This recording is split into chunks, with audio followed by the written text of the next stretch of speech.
Today on Money Life. As we go into 2026, we're taking the view that we need to be very attentive to what's happening in the world. We've got some very delicate geopolitics that we're maneuvering through right now. These things could make for some very abrupt changes. And if you're not paying attention, you could get hit by a truck. We don't want to be hit by a truck. That's Jim Carroll, Senior Wealth Advisor and Portfolio Manager at Ballast Rock Private Wealth. He's known on Twitter as the Vixologist. He's here talking about how you can ride through the volatility, stay happy and healthy financially for a long time. But we've also got David Traynor, founder and president at New Constructs, and he's got a stock that he's putting back in the danger zone.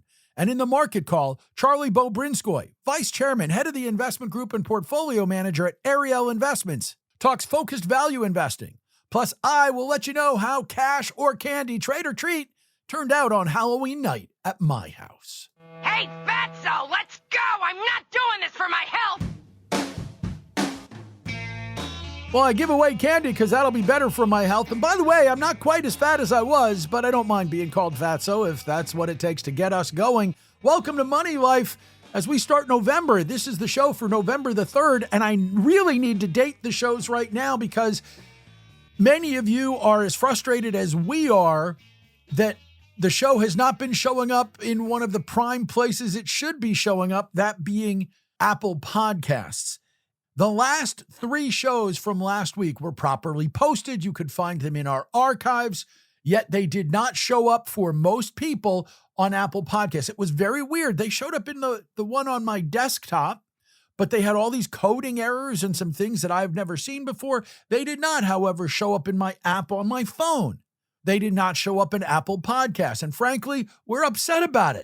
It's so pissed off right now. Yeah, I am. But I also don't know entirely what to do about it. We've been writing, we've been cajoling Apple Podcasts on X.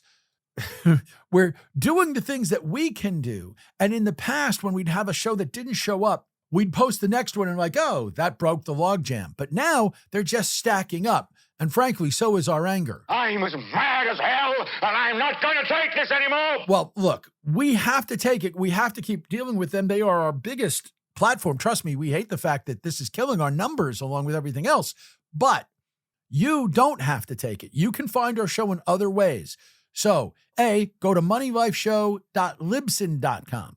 B, if you just go to pod.link and you search for us, you will be able to find a link to every place that has our show, probably a couple places that don't, but every podcast platform. And several of you have told me you're now listening on Spotify or iHeart. You can find us on YouTube. Go ahead and listen there wherever you want to listen. We'd like it if you could listen on Apple Podcasts, but we're very frustrated. We're sorry about that. Also frustrating for me this weekend, I live in a neighborhood that only has one entry and one out. It's off the main drag. Everything ends in cul-de-sacs, basically. It's a great neighborhood for Halloween, but it's not a great neighborhood when a power line goes down across the main road. I had things to do on Saturday. I was not able to do them. I was not able to do them in part because a power line went out, so we had no power, and we couldn't leave the neighborhood because it was all down across the main drag, and we were without power for about 15, 18 hours. It was a good chance to go spend more time with my neighbors because everybody's out kind of walking their dogs and doing things along those lines. It was a lot of fun that way, even if it changed the day and the weekend for us. But otherwise, I had a great weekend, got a lot of stuff done, which is important for me. Trying to set up for the home stretch. Also trying to set up a great show that is going to run long, so we're going to keep this short. Again, today's lineup, me talking Halloween, the Vixologist, Jim Carroll, David Traynor takes us to the danger zone, Charlie Bobrinskoy has the market call. The results of Cash or Candy lead us off right after this message. Exchange is more than a finance conference. It's a community. The insights, connections, and strategies you'll gain will last long after the event ends. Join us for the most valuable few days of your year. Exchange 2026, March 15th through the 18th in Las Vegas. Visit exchangeetf.com to register now.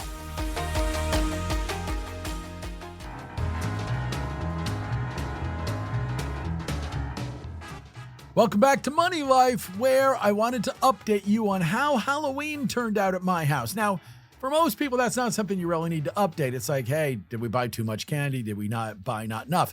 And this year, the Halloween candy, well, frankly, it was expensive. Like, if you haven't noticed that everybody's putting more stuff into candy bars, that it's like, oh, what can we put in a candy bar? Or let's make this thing in white chocolate, et cetera. There's all these things that were being advertised. That's all about how cocoa prices are high. I know that everybody wants to blame the cocoa prices on tariffs, et cetera. Cocoa prices have been high because there has been drought conditions in Africa. We talked about some of this, by the way, with James Cordier, but that's a big part of it. Coffee and cocoa, those have been drought conditions more than they have been tariffs. But that's not to say they're not higher because of tariffs. It's just to say let's not blame them on things that are beyond anyone's control, because they were up in the last administration as well. There was not the tariff situation, but there was the drought situation. The drought has gotten really bad. That's why we've talked about it. But candy prices were up, so maybe cash was a better deal if you were giving it out. And I really want to point out, I so much appreciate that a number of you, Morris in Bradenton, Florida, Peter in Wesley Chapel, North Carolina, Justin in Mount Vernon, Iowa, and several others wrote me about your cash or candy experiences and how much fun you had doing it. And it is a blast. I will also point out that several of you wrote me going, Chuck, you've made it too complicated. I could barely follow along. And I'm not suggesting you're wrong. In fact, I want to make it more simple next year because I made it more complicated this year. And I have to say, I didn't like entirely how it turned out. So here's a quick reminder of what was happening. And this applies to kids who are above the third grade coming to my house. If you are third grade and up, you can have a full-size candy bar. Retail value $1.69. By the way, I buy them at $1.69 minus like 19 cents and then buy two, get two. So I'm buying them at 75 cents a piece. Then you can have a $1 bill. Just take my money. Or you could trade two pieces of candy valued at about 25 to 33 cents each to pick an envelope that had between 50 cents and $8. The average value per envelope was $1.69, the same as the candy bar. But the expected value of this choice was roughly $1.10. That's the average envelope minus the cost of the candy that a kid traded. Then they could play Halloween Lotto. You trade me 5 pieces of candy to play the lottery, picking from 25 envelopes, $25 jackpot, just one winner. So the average was $1, same as the dollar bill they could have taken, but they traded over $1 worth of candy to play, which made the expected value negative. And then this year, if they lost Halloween Lotto, they could play the second chance drawing. 25 different envelopes. Now the jackpot was only $20, 5 more pieces of candy to play. So the average was 80 cents, even worse expected value. I didn't love the second chance lottery thing because on the first chance lottery, it meant the kids were opening near us and we knew if somebody won, and then I had to still pitch it as if it was honest the rest of the day. And I don't like that. And Gail really hated that. So that will go away. But I will say we gave away the lottery jackpot and the second chance jackpot. Now, my favorite was a young boy who calculated the idea that, wait, the second chance drawing, I should only be giving you 4 pieces of candy. I gave you 5 to play for $25. I'm only playing for $20. It's not worth it. That young boy was correct. It was not worth it. But here's how things turned out. So we had 40 teenies, as I call them, kids under third grade. It was 50 last year. By the way, Halloween was a Friday. I would have expected a bigger crowd, but the weather was pretty bad all day. So the crowd was actually a little smaller. We gave away 4 $1 bills. That's the exact same amount we gave away last year. We gave away 17 full-size candy bars, and all of our Crunch bars were taken. Next year, I think it's just going to be Crunch bars if I do it this way. Small envelopes, the ones between 50 cents and $8 on average, $1.69, 7 of them. And the average that was picked, by the way, was $1.85. So the kids made out a little bit there. There were 13 kids who played Halloween Lotto. We had more than that last year, but again, I think last year we just had more kids generally. But the second chance lotto, 10 of the 13 kids played for a second chance. Now, obviously, one kid had won the first chance lotto. So only 2 kids who played the first lottery didn't play the second lottery. And of course, the second lottery was an even worse choice. Now, yes, you could say somebody won, and that was exciting. And I love the fact that somebody won. I will tell you, as I did, that Justin from Mount Vernon, Iowa, that when he gave away a $20 jackpot, in that neighborhood, those kids, whoever won, and maybe whoever didn't but was out trick-or-treating with the friend who did win, will tell people about this for years. When they are parents, they will talk about, well, hey, there was that time when I went out trick-or-treating and I came home with $20. It's awesome. I already have ideas for how we can change things next year and make it a little more simple. For example, I can promise you that next year, all those small envelopes had at least one coin in it. It was a 50-cent piece or a dollar coin. I'm doing away with coins. Next year, it'll just be the base value will be $1 because the base value on everything else I do is $1. So that's fine. I will definitely not do a second chance lotto. I am debating whether or not I will do a charity option. The idea is really interesting, where if you take nothing from me, I'll give $5 to a charity and see how many kids decide, hey, if I can make an impact on someone else, I want to do that. So that may be the choice that I make next year. Next year, to simplify it, may be you get a dollar bill, you get a full-size candy bar, you play the lottery, or you give to charity. I'm starting to think that may be what I want to do. Gail doesn't love that idea. She doesn't think any of the kids will pick it. Well, that's fine. I don't care what the kids pick. That's part of the exercise, is to see what can happen. You can do this any way you want. By the way, the other thought I had for next year was that I'd make the one where you're making a small investment far and away the best value, because that's what you really want to convince people to do, is don't play the lottery. The odds of you winning are terrible and it might not be good for you. Don't play the lottery. Invest. Take a little bit of your candy, invest. You'll get a bigger return, right? So that, in other words, you make the trade, but the average you're going to get is going to be better if you do that than what you get anyplace else. Those are my ideas. I may do both of them. I don't know. I definitely want to simplify it. As much fun as we have doing this, I definitely want to simplify it. Always fun to do. I wholeheartedly encourage you to do it. Give it a try. It gets you interacting with your neighbors, with the parents who are along. We had people shooting video.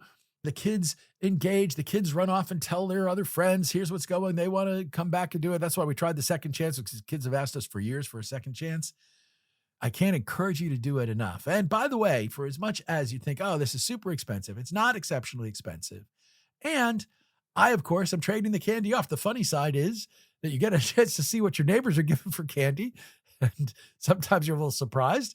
And you then get to go, okay, cool. I can keep, if there's something I like that I wouldn't normally buy a bunch of or whatever, I'll take one of those. That's great. But it meant that there was a point where Gail was worried we were about to run out of candy for the teenies. And then all of a sudden, here came a big group of older kids. They all traded candy. And then we had more than enough candy. So you do save a little money in another way when you do it this way. Give it a try, because it is distinctly worthwhile and fun. And I've had a blast doing it for years, and I'm going to keep doing it. I'm also going to keep living the money life, and we've got a lot more to go on today's show. Up next, the big interview. I'm talking to the Vixologist, Jim Carroll. Then we'll go to the danger zone and more. Vetify is the partner asset managers rely on across the entire product lifecycle. Learn how you can build and support the product of your dreams at vetify.com.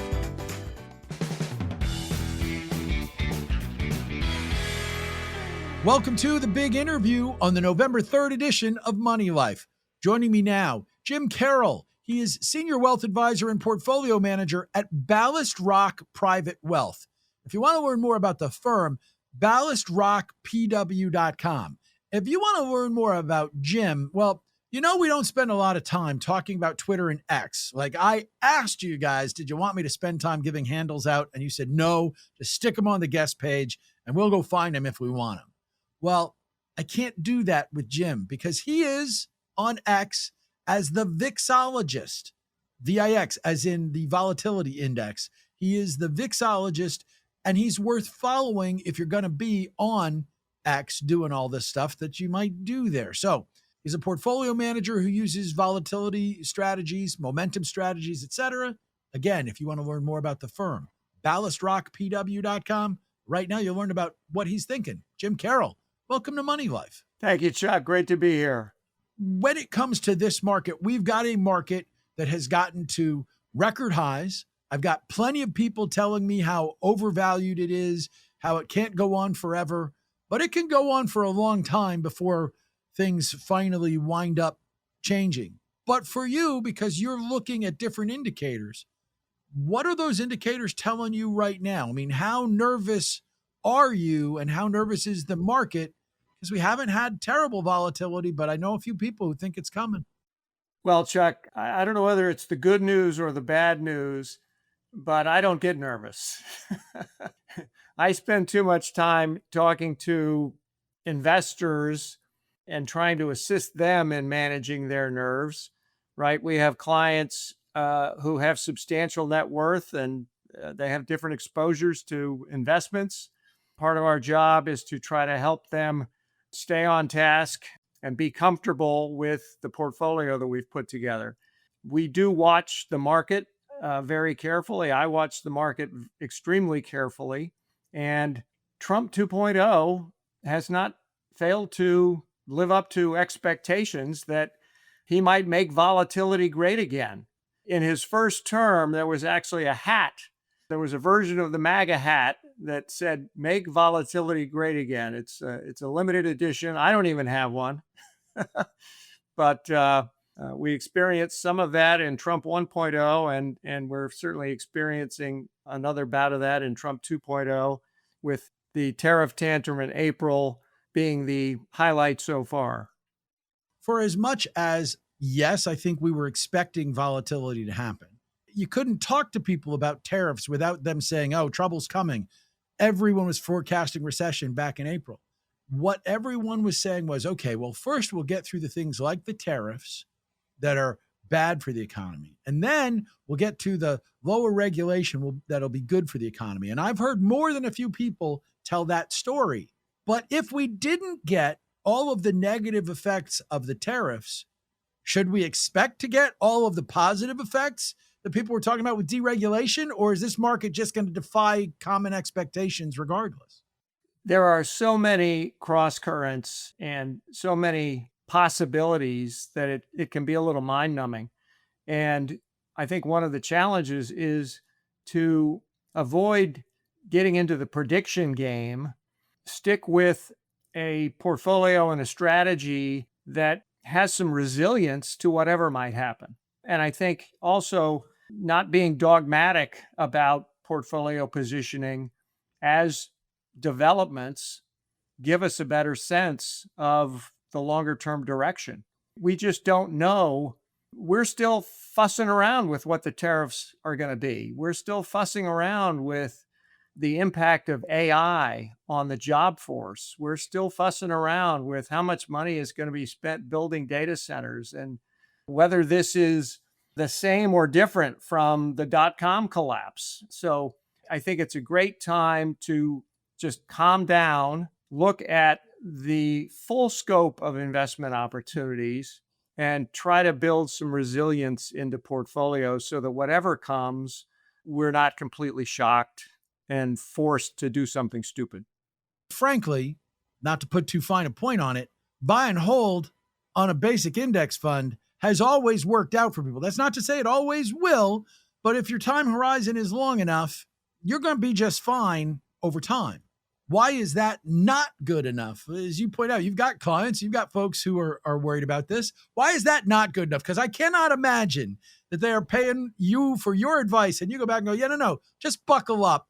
You're going to be a hodler, a hold on for dear life or in stocks. I just can't imagine that that's the strategy you're giving them.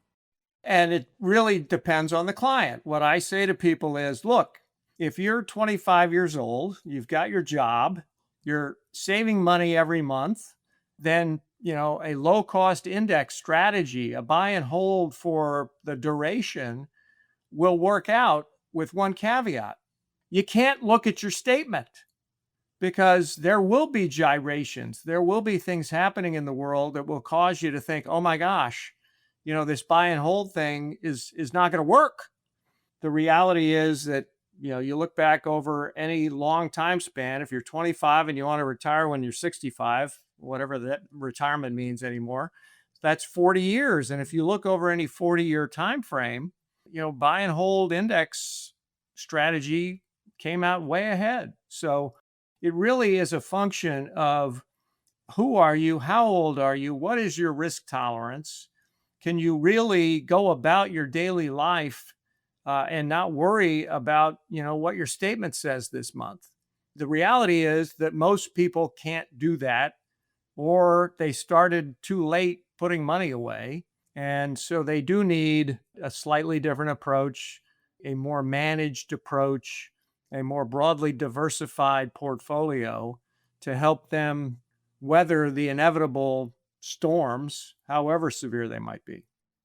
When you talk about a more diversified approach and a more managed approach, what are the asset classes that you find are particularly good for dampening some of the volatility and calming people's nerves that most people don't have prior to talking to you?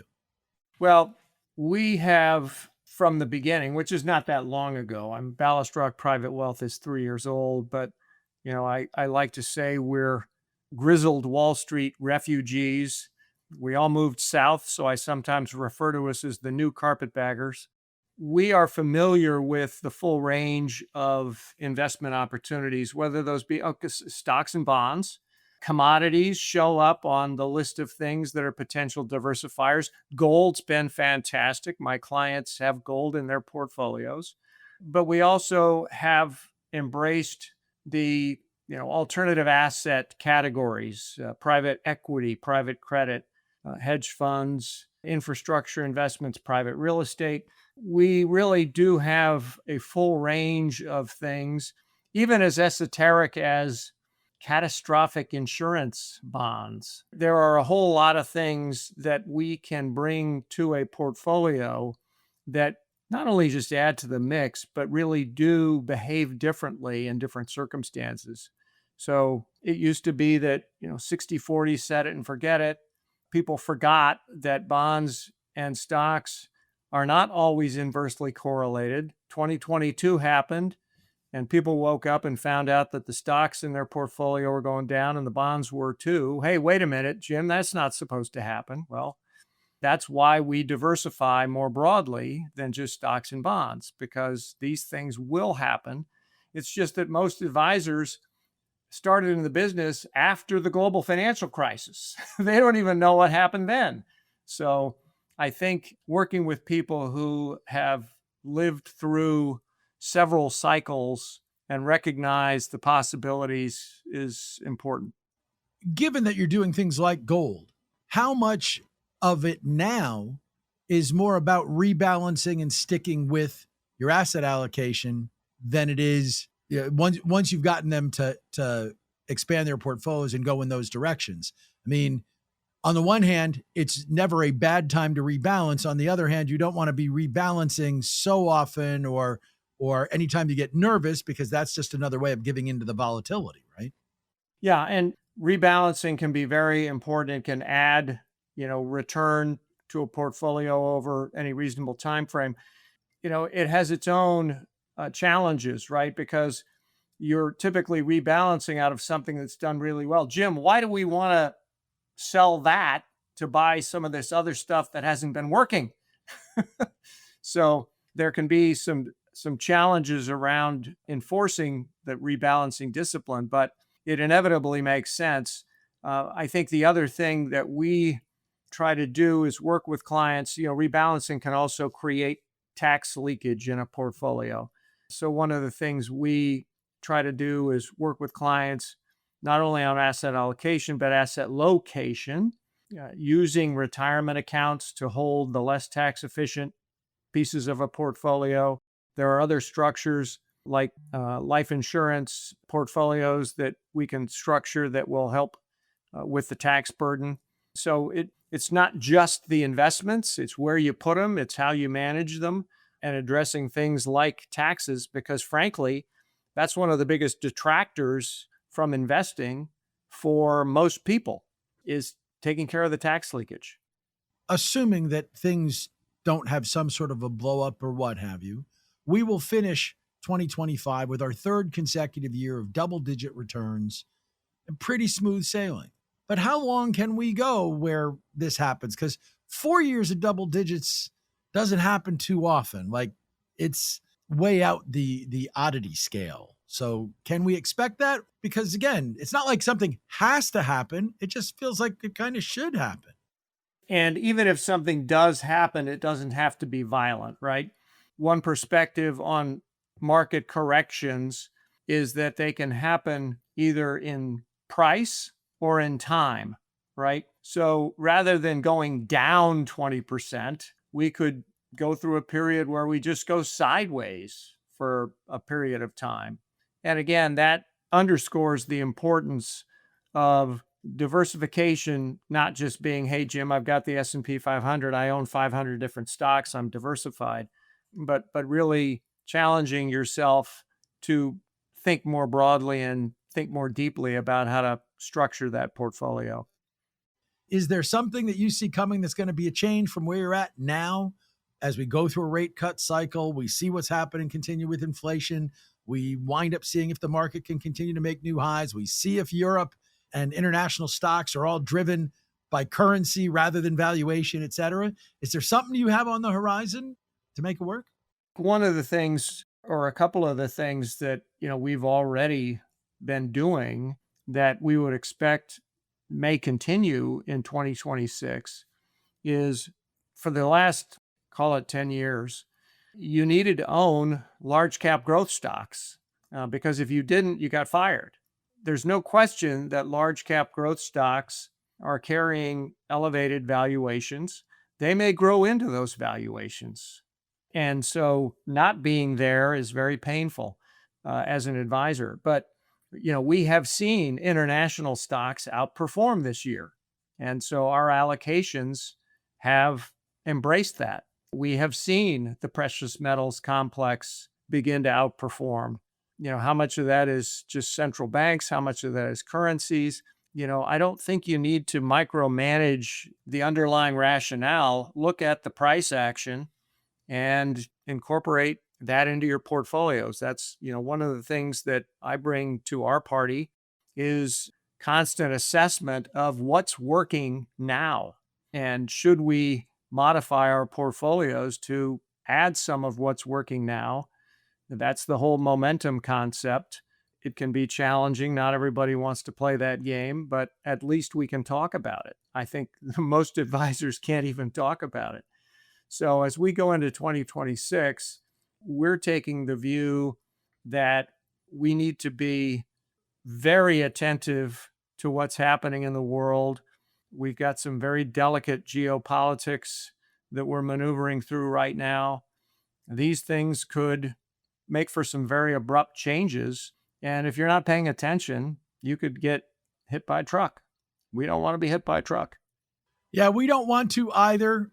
The good news is we're not getting hit by one in this interview. We're just coming to the end of our time. Jim, it's been great having you on the show. Thanks so much for joining me to talk about all this. Thank you, Chuck. I appreciate it. Happy to be helpful.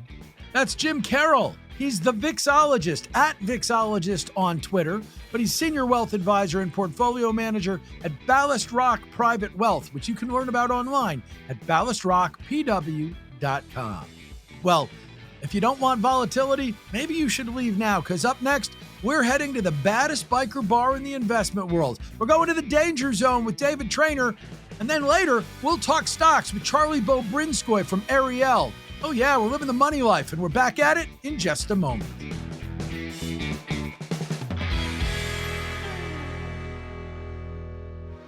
Exchange is more than a finance conference. It's a community. Join us to gain insights and connections that last. Visit exchangeetf.com. If you're looking for trouble, you've come to the right place. You're in the baddest biker bar in the investment world. It's the Danger Zone. Yes, welcome to the Danger Zone on Money Life. That's where we get the latest take from the experts at New Constructs, where they evaluate securities on a scale of most attractive to most dangerous. They do it by bringing together discounted cash flow analysis and forensic accounting. They dig in at the footnotes level and work their way up. Yeah, that's backwards from the way most folks do it, but what it allows them to do is to determine if the numbers that you're getting at the surface level are accurate. Now, if they're misleading and they work for you, like, hey, you're going to make money because this is off, that would make something attractive.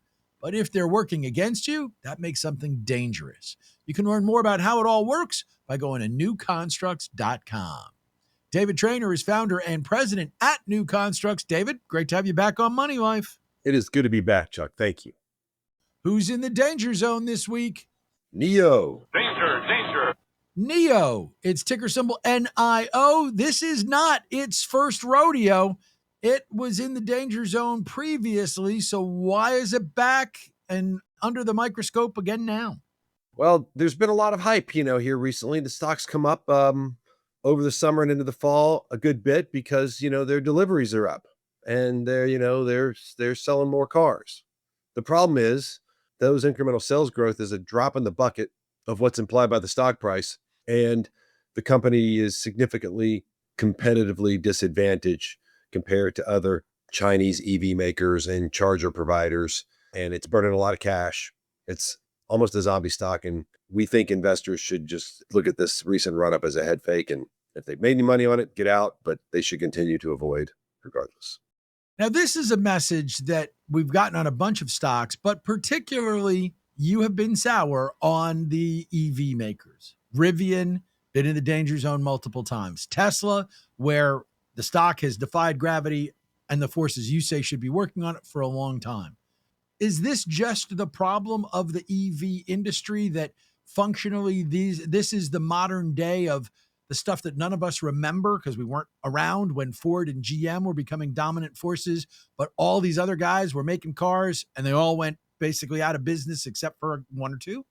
Yeah, I mean, I think for sure these fringe EV makers are at significant risk. The other thing we're seeing, Chuck, is that the thesis we've had forever around the EV market is proving true, right? It's slowing down. It's not going to be nearly as big as what people projected. All the major firms are cutting capacity. Look in China, it's no longer a strategic industry. They've told the companies, the EV selling companies, stop your price war. You're going to hurt our economy because they've got a glut of electric vehicles. And we're seeing demand decline dramatically for electric vehicles in the United States and around the world. And these EV companies aren't making any money. Guess who's making money? GM and Ford, right? And they're cutting back on their EV. And so, but they're able to withstand this, this incredible EV pressure, much in the same way that a lot of the oil and gas companies had to withstand a lot of the ESG pressure to sell off all their assets and stop fossil fuels. The bottom line is that the bridge from where we are today to 100% clean energy or 100% electric vehicles is much longer than people ever expected because the efficiencies aren't quite there. We'll probably get there in the future at some point. But in the meantime, the best way to get there is to continue to go with the more efficient products that we have today, because that's going to keep standards of living high enough for people to afford to survive until then, and for other companies and businesses to invest more in those technologies to make them more efficient so that they are more feasible. Anyway, point is, the thesis is true. The EV companies aren't going to never be nearly as profitable or as big as expected. And the internal combustible engine companies got profits and they're going to be able to stick around. I should have mentioned when I talked about the others that you've talked about, you also put Lucid, LCID, another EV maker. It's also been in the danger zone. So let's also take a look beyond just the broad thesis at why the numbers aren't working when it comes to NIO. So NIO is up more than 60% this year, which of course should be good, but it's not like the stock has gone to astronomical levels. It's still priced at about $7 a share as we record this. At $7 a share, having come up 60+% this year, how out of whack is the valuation? Yeah, you got to keep in mind that this business has been terribly unprofitable. And by the way, the only reason Lucid was taken off the zombie stock list is because they got a bunch of money from Saudi Arabia. Kind of bailed them out, keep them around. I think it's because it's such a nice looking car. I got to admit, when I see a Lucid, when I'm driving around, I'm like, that's a sweet car. If I had like crazy money to waste on a car, I think I might do it on that one. It's a cool looking car. I don't know if it's a good business, but it's a cool looking car. And maybe that's why the Saudis invested in it. But I want to put a couple stats here before we go into the valuation. So NIO delivered a total of, in the first half of 2025, a total of 114,000 cars across all models, right? The number 3 individual model sold in China was 171,000. That was the Tesla Model Y. So for all of NIO's, all models combined, they don't even rank in the top 5 for one model being sold, even the all models. So look, so they're small, right? They got to grow a lot. Their profitability is terrible, negative 33% profit margin, but the stock price implies they're going to sell as many cars as Tesla. So I'll give you the stats here. So to justify $7 a share, they've got to improve their margin from negative 33% up to where Nissan is at 3.9%. And we're specific about margins in the car business because they're very, very small always. So that decimal point matters. They got to go from negative 33 to positive 3.9 tomorrow and grow revenue 29% compounded annually through 2032 for 7 years. At that point in time, they'd be generating enough revenue, so much revenue, 69 billion in revenue, which is about 82% of Nissan's revenue, right? 74% of Tesla's revenue. But at their current average selling price, that would imply they'd be selling 1.8 million vehicles, which is what Tesla sold in 2024.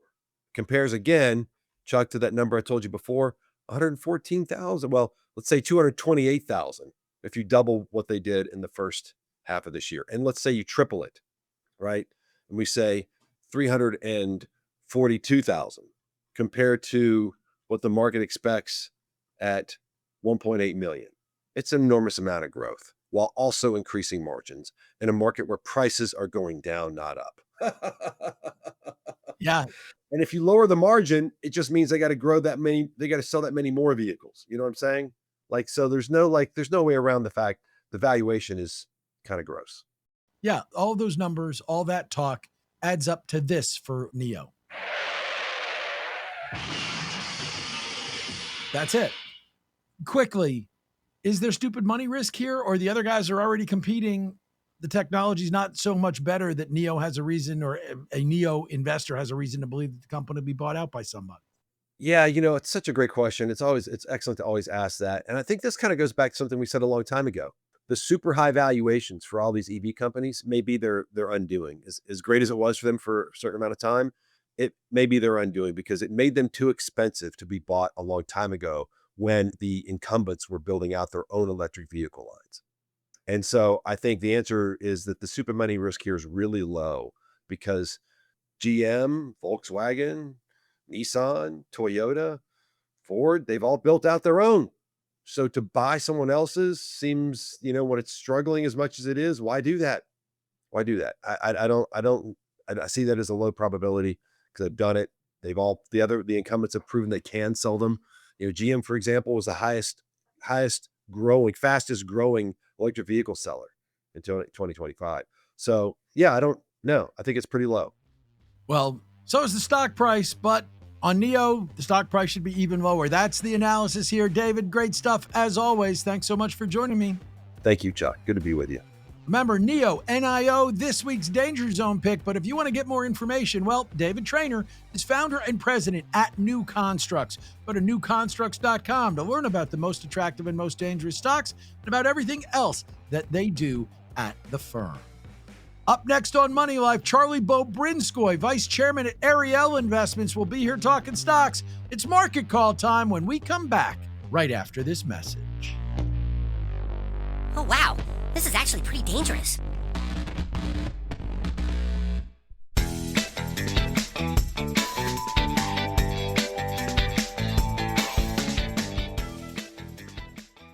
Charlie Bobrinskoy, vice chairman, head of the investment group, portfolio manager for Ariel Investments, is here. We're talking focused value now in the Money Life Market Call.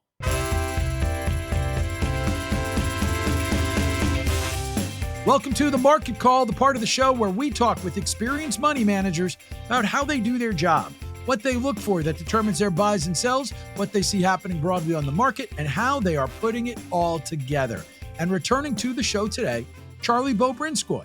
He's vice chairman and head of the investment group and a portfolio manager at Ariel Investments. You can learn all about the firm at arielinvestments.com. And specifically, if you want to learn about like a fund that he runs, well, he runs Ariel Focus, ARFFX, a fund that has been tearing it up this year, particularly during the third quarter. So if you want to get more information there, again, go to arielinvestments.com. Charlie Bobrinskoy, welcome back to Money Life. Thanks for having me, Chuck. We look forward to it.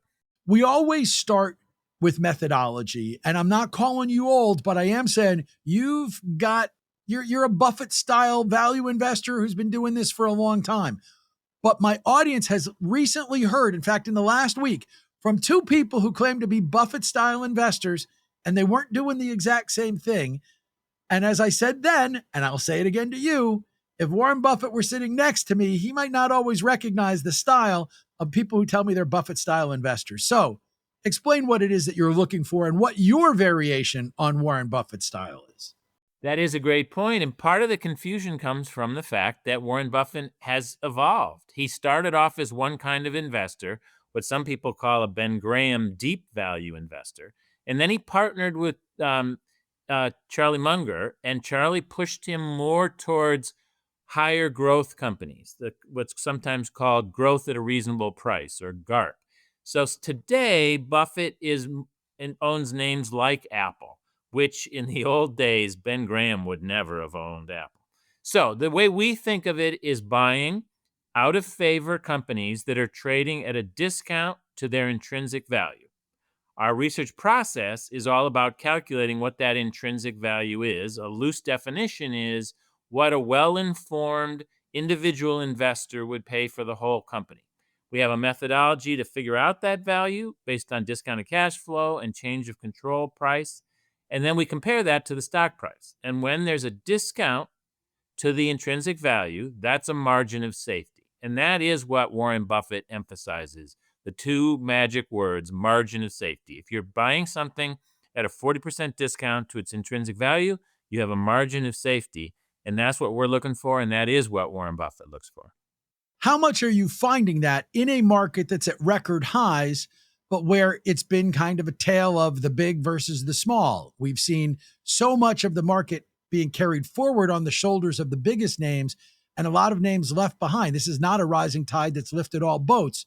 So is what's been left behind sufficiently undervalued, or has the tide risen enough that you struggle a little bit to find good values at this time? Yeah. So when you say the market, you have to be careful about that because you made the right distinction. Large cap growth is trading at extremely high prices. You can say that the current multiple of over 30 times earnings for large cap growth is almost 10 times higher than its historic average. The S&P 500, which is kind of large cap blend, but you're right, is driven by these seven magnificent seven stocks, is trading about 6 multiple points above its historic average. Small and mid cap value are trading only about 1 multiple point above their historic average. They're trading at about 16 times earnings compared to the average of about 15. So we would say modestly expensive, certainly not table pounding cheap, but nowhere near as expensive as large cap growth. That's also been a problem because if you look at the way indexes are constructed, when you have the big becoming so big, I know that earlier this year, Bill Nygren was on my show and he said there's only 21 large cap growth stocks out there. There's only like 20 names that qualify. Are some of the things being skewed that way as well? I mean, as a value investor, if there's only 20 large cap growth names, there would seem to be an abundance of large cap value names. But again, that doesn't make them bargain priced for you. Right. So we are seeing more value in small and mid cap value than large value. There are still a lot of those companies around. And anything financial services, anything auto related, anything energy related is actually trading at very reasonable multiples. Now, they aren't growing and the stocks have not been spectacular performers, but I do want to point out in the third quarter, the best performing style box was small cap value. Small cap value beat large cap growth in the third quarter. And that is where we play. And so we were very happy to see it. But it's been 8 years of large cap growth outperforming. And 8 years of large cap growth outperforming, and people have been waiting for the small cap rally. We've seen a few small cap head fakes. We've seen a couple of things. This rally, which, as you point out, you're happy to see, you guys definitely benefited from it. Can this one last? So if you go back 100 years to 1926, when people started calculating these things, small cap value has killed large cap growth by more than 2% per year. And if you compound that, you get to massive difference in returns. So over long periods of time, there's a lot of evidence that small cap value outperforms. Why? Well, expectations are low. It's value because it's trading at a low multiple of its earnings. The expectations are low. It's an easy bar to jump over.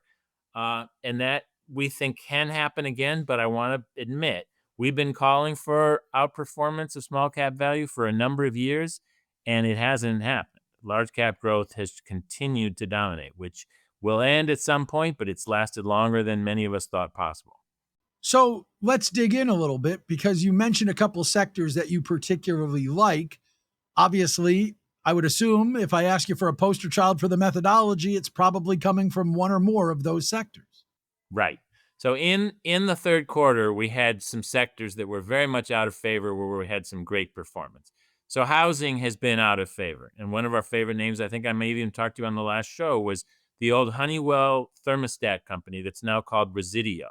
And it was trading at 7 times earnings back in April, became our largest position. The company announced they're going to split themselves in two between a products company that makes thermostats and a distribution company. The stock went up 92% in the third quarter. So there were a number of these housing-related names that were just very cheap that did very well. The other area that people hate was auto suppliers. So Phinia makes powertrains for internal combustion engine cars, not electric cars. And people have been predicting the end of internal combustion engines, and the stock was trading at about 8 times earnings. Phinia stock was up over 40% in the third quarter, 40%. So we had some just great performance from some out of favor sectors, even oil and gas. I think I've talked to you about Apache, APA. That stock was up more than 30% in the quarter just because it started at such a low price. The price of oil went down. We got no help there, but the stock was so cheap that when they beat expectations, the stock rallied more than 30%. As a Buffett-style investor, you're a bottoms-up guy, but we were talking about areas where you're finding more abundant hunting, if you will. What are the areas where you can't find much? And is there somebody in those areas where you're going, yes, but here's the viable exception for us? Yeah, obviously anything that is data center related or AI related, it's not just the big 7 that have exposure there. There are lots of other companies, and we have a couple that got dragged a lot higher. I got known for being a proponent of Oracle because they are a data software company, and I believe that AI is all about analyzing data and looking for correlations in data. And Oracle, which it was a very out of favor company, all of a sudden got a whiff of AI and data centers, and that stock exploded. So we were able to buy it at 14 times earnings, and it went to 35 times earnings. So that would be an example. Another one is Generac, which makes standby electric backup equipment so that if a data center goes down or if your house electricity goes down, you have a Generac generator. That stock was trading at 12 times earnings. People now think they might provide backup generators for data centers. The stock went from basically 100 to 200. Now, there weren't very many hurricanes this year, and so there weren't as many disruptions this year as in past years. So their basic retail standby generator business was soft, and so the stock has eased in the last couple of weeks. But that would be an example of a smaller company benefiting from that data center story. What makes you sell once you've got something that you particularly like? What has to happen for you to say it's time to move on? It's got one of two things. It's got to hit our calculation of intrinsic value. So like any good Buffett style investor, we want to have a margin of safety. If the stock is trading at intrinsic value, then we think we don't, and so we will sell. The other thing is if the investment thesis is proved wrong. If, for example, that I think Oracle data software is key to AI, and all of a sudden that turns out to be wrong, that nobody cares about their software anymore, and all it is about the data centers, then I'm going to have to sell the stock. So is the stock reached its intrinsic value, or has the thesis been proven false? If one of those two things happen, we sell. Now we're going to take a look at some stocks that my audience is particularly interested in. Quick and dirty. Goody, a challenge. This is going to be fun. Well, we're having a lot of fun already talking with Charlie Bobrinskoy. We're going to ramp it up because it's time for Quick and Dirty, our lightning round. Charlie Bobrinskoy is vice chairman and head of the investment group at Ariel Investments. He is portfolio manager for their Ariel Focus Fund, ARFFX. You can learn more about him, the firm, the fund, and more at ArielInvestments.com. Quick and Dirty is our lightning round. Send your name, your hometown, and the ticker symbols you're interested in to Chuck at MoneyLifeShow.com. We'll add them to the list, and hopefully they'll make it into an interview soon. We start today with a request shared by Greg in Short Hills, New Jersey, and Chuck in Lake Zurich, Illinois. They both want to know about Baxter International. It's ticker BAX. Boy, this is tough. It hits close to home because Baxter is a great Chicago company that I've followed for many, many, many years that's just gotten sideways. They made an acquisition of Hillrom, which is the hospital bed business, and that has just turned out to be a terrible business. They also make the IVs that sit next to your bed when you're in the hospital, and they had some contamination problems. So margins have dropped. The Hillrom acquisition was really bad. Stock has not worked, and recently the numbers were even worse. I hate to say it because it's a local favorite, but this is an avoid. Just let it go, dude. Count your losses and move on. That's a sell or an avoid on BAX, Baxter International. Dave in Jacksonville, Florida, wants to know about Scott's Miracle Grow. That's SMG. All right, so I'm going to try and do this in lightning round format. It's a long story. They make Miracle Grow, wonderful business. Basically, you put dirt in a bag and you multiply the price by tenfold. It's just a spectacular business. Unfortunately, they decided to get into the cannabis business of making products to help people grow weed, both individuals and small businesses, and that's a terrible business. And so they took a great business, invested in a bad business, and the result is not good. They've sort of divested the cannabis business, but they are holding on to an option to buy it back. I've known Jim Hagedorn, the CEO, for many, many years. Great business, great manager that made a bad decision. I think, unfortunately, this is an avoid. Oh boy, that sounded bad. Yeah, it did sound bad. It was an avoid on SMG. You know, we sometimes say good company, bad stock. Good core business, bad stock, at least at this point. So maybe someday the core business will again make it a good stock. Richard in Chula Vista, California, and Amy nearby in San Diego, California, both want to know about Fiserv, ticker FI. Boy, we're on a bad streak here. This was doing wonderfully. 39 years in a row of double-digit earnings growth. 39 years. Yesterday, they brought in a new CEO earlier this year. He decided to reset numbers and took down the stock 40% yesterday.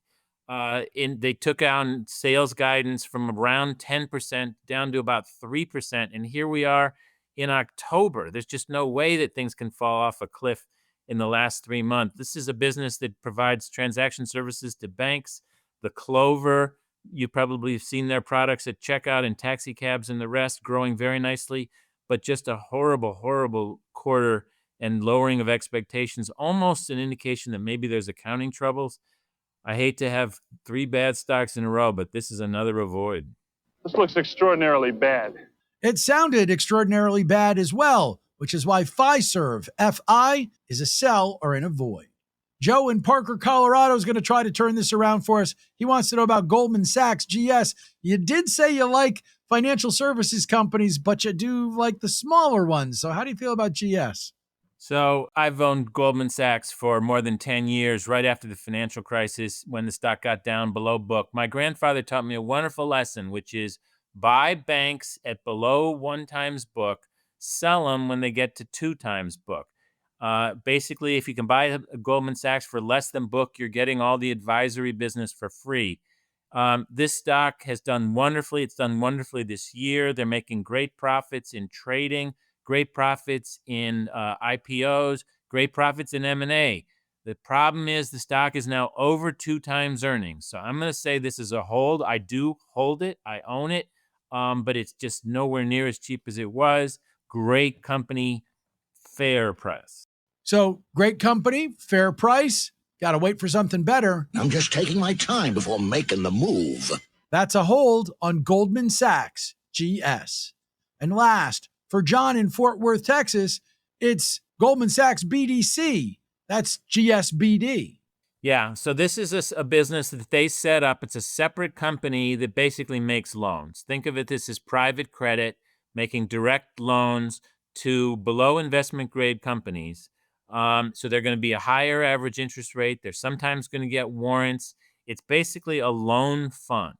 And I think that's a good business. Goldman's got great credit people. It's paid out a great dividend. I just wish the timing was different because everybody's getting into this business. The private credit business is booming. This company's now got a lot of competitors. They're not getting the rate or the covenants they were getting before. Great company that's done really well. I'd wait for a better price. I'm going to call this a hold. Hold! Fire! Yeah, don't take your shot till you see the whites of their eyes on GSBD, Goldman Sachs Business Development Company. And, well, it's pretty unusual that we get 5 in a row without getting buys, but we knew what your good buys were from where you talked about it earlier. We got one more good buy we need to discuss, Charlie. That's the one where we have to say our goodbyes. But it's always great to have you on the show. Thanks so much for taking the time to join me again. Thanks, Jeff, for having me. It's always fun. That's Charlie Bobrinskoy, Vice Chairman and Head of the Investment Group at Ariel Investments. He's manager of Ariel Focus, ARFFX. He is also involved in the firm's thought leadership efforts, and he represents their investment strategies. You can go to arielinvestments.com, see what he's involved in. Their thought leadership stuff, very much worth looking at around the financial services industry, so check that out too. And don't check out on Money Life. We have just a little bit to go, but we'll tell you where Charlie agreed or disagreed with some recent guests, and we'll set you up for the rest of the week. So stay with us. The finish line's in sight. Let's cross it together right after this message.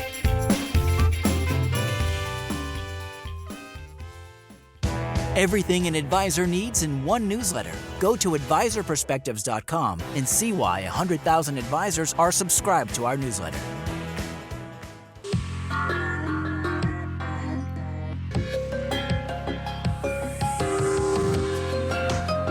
We're back to wrap this one up. Thanks so much for staying with me till the end. You are rewarded here because of a note on the crossover with Charlie Bobrinskoy, which is that before we got to Quick and Dirty, he talked about Oracle as a stock he particularly likes. Ed Schill from the Wealth Enhancement Group, their QCI team, made it his poster child on June the 23rd, but he had stops in place at $200. Now, at the time, it was trading at $207. And it has not gotten down to below 200, so it never triggered those stops. But it hit a high of 328 in September and has since fallen back to the 257 range. If he had a stop in, it was trading at 207, he had a tight stop at 200. You have to imagine when it got to 328, he had a tight stop and probably stopped out. But that's why we have guests back and talk about stuff again in the future. But interesting that he would have had a stop, and I wonder where you'd be if you were going to, again, try to compare his argument with Charlie's, where Charlie was buying. Maybe Charlie had stops him but didn't say it. Then you had in Quick and Dirty, Goldman Sachs. Goldman Sachs was a great company, fair price, but he's waiting for something better. Tom Martin from Globalt Investments was buying it back on August the 18th. So there's your crossover. Nothing else was in crossover there. Tomorrow on the show, Mark Hulbert from Hulbert Financial Digest. It's a great interview talking about persistence of stock picking. But also we'll have Adrian Helfert, Director of Multi-Asset Portfolios for Westwood Holdings Group, and more. So plan to be here again with us tomorrow. Great things coming. I will at some point get a chance to tell you, but today we don't have the time.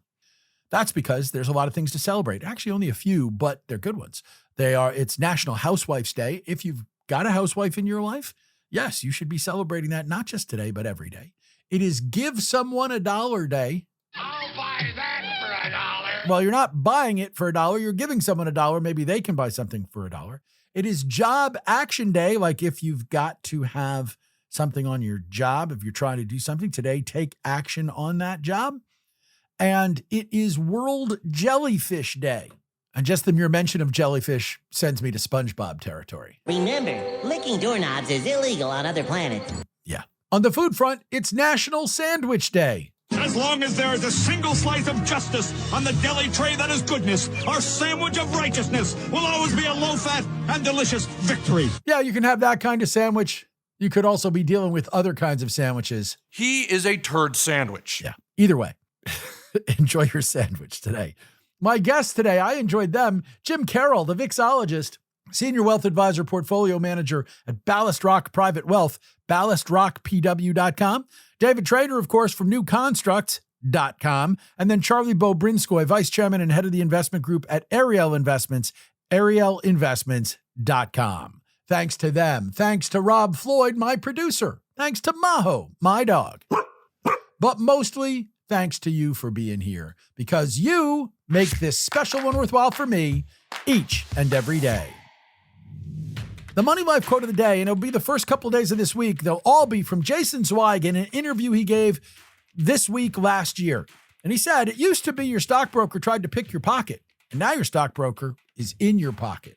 Yeah, that's one of many reasons why you need to be more careful, but you also need to keep money in perspective, which is why you should remember, until we do this again the next time, the best thing you could do for your money is not worry too much about it. Have a great day, everybody. Stay safe and calm. We'll see you here on Money Life tomorrow. People who appear on Money Life are here for your and their own entertainment. Don't take advice from us or any other podcast without doing more research and/or consulting your financial advisor. We believe our guests provide reliable information, but we can't and don't guarantee the accuracy or completeness of their statements. Opinions expressed on Money Life are those of the host and guests only and reflect their personal thinking. They're not representative policy or strategy of any employers or sponsors. This show is produced by Money Life Radio, which retains all rights to the content. If you want to use any part of this show for your own purposes, be they good or evil, you must get our written permission first. And remember, with great financial information comes great responsibility. Please act responsibly. So let it be written. So let it be done.